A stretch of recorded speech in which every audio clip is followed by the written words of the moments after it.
Hi, I'm Dr. Rahman, and I am a board-certified OBGYN. I don't know if you've ever wondered, how do doctors stay current in their medical information? Meaning that I graduated from medical school years ago, but things have changed, and how does the profession stay current? And one of the ways is through what's called continuing medical education. And doctors are required to periodically review medical articles to increase their understanding of physiology, pathology, and the newest changes, because medicine is a constantly evolving field of study.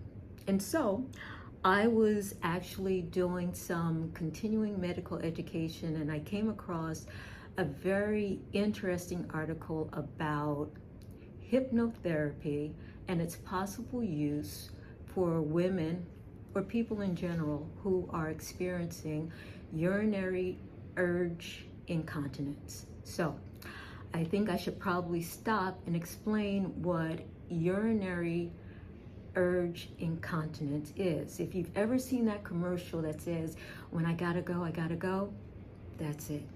It's this uncontrollable urge to urinate followed by loss of urine. Very embarrassing, sometimes debilitating, and very common, particularly with women and women as they get older. And so the treatment for this sudden onset of an urge to urinate along with release of urine is often treated with medication. Unfortunately, we know from studies that often people stop taking the medication within a month of it being prescribed, and in a year's time, only about 13% of those people who were prescribed the medication are actually taking it, which means what are women or what are people doing that have this problem? Well, I think they're probably buying Depends or some sort of underwear to help protect them, or maybe because this happens, they're isolating themselves at home because they don't want the embarrassment of experiencing this urinary urge incontinence while out in public. So when this article became available, speaking of hypnotherapy as a possible alternative to medication, I wanted to review it, and I'd like to review this article with you. So give me a moment. This was a study done of women, and usually with the study, it will tell you what the age and the demographics are of the women in the study. So there were two groups of women. Each group had about 70 females, and one group received hypnotherapy, the other received medication. When they looked at the demographics of the women, they saw that the average age of the woman was about 57, that her BMI was over 30, I think it was 32, which technically classifies her as being obese. Over half of them were non-Hispanic, and they were predominantly white women. So we're talking about a 57-year-old obese white woman who has had, when they looked at her education, who has gone to college, either has a bachelor or a graduate degree, and has had 2 children. This is a woman who has stated that she's never had any treatment for her urinary incontinence, or sometimes it's called an overactive bladder. She's never had treatment in it, and she's not someone that does these foo-foo things like yoga and Tai Chi. So that was the basic demographic of the study group, and they were similar, both for those that used the medication, that were given the medication, and for those who were prescribed the hypnotherapy. Now, I guess the next question is, what is hypnotherapy? And I'm not a hypnotherapist, but my understanding is it's a process through which deep relaxation is induced in the participant.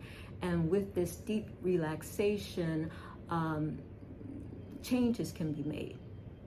And so the study involved extended over an 8-week period. And each week, the group that was giving medication was given a refill of their medication. They were asked about side effects or any problems they were having. The women in the hypnotherapy group were given instructions on hypnotherapy and how to self-hypnotize.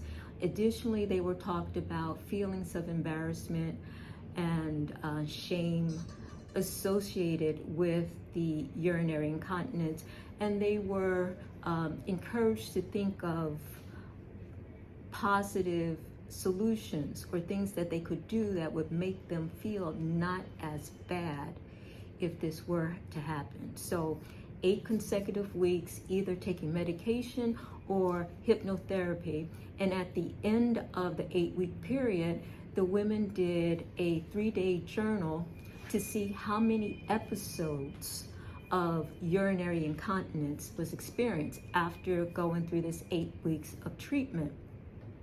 And the question of the study was, did hypnotherapy work better than medication or not? And so at the end of 8 weeks, they found that both medication and hypnotherapy resulted in a decrease in the number of episodes of incontinence or loss of urine. They did not see that the hypnotherapy was better than medication at 8 weeks. But then they continued the study for another 6 months and then an additional 6 months. So the total study extended over a 1-year period. And what they found at 6 months is that they were seeing a greater result, meaning a greater reduction in the number of episodes of incontinence in the hypnotherapy group. And when they looked at 12 months, again, they saw a better result, meaning a decrease in the number of episodes of incontinence in the group that continued with the hypnotherapy.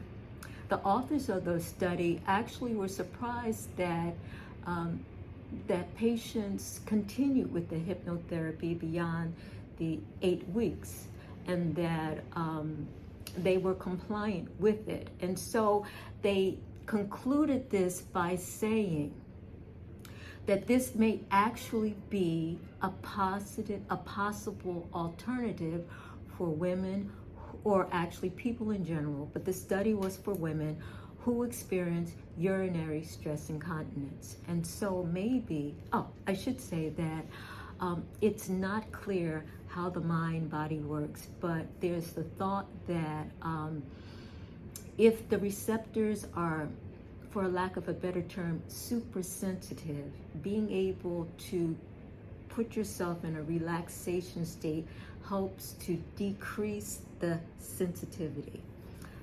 Hypothetical, we don't know exactly why, but it's an exciting alternative to a woman who might be experiencing this. And I'm happy to share this with you.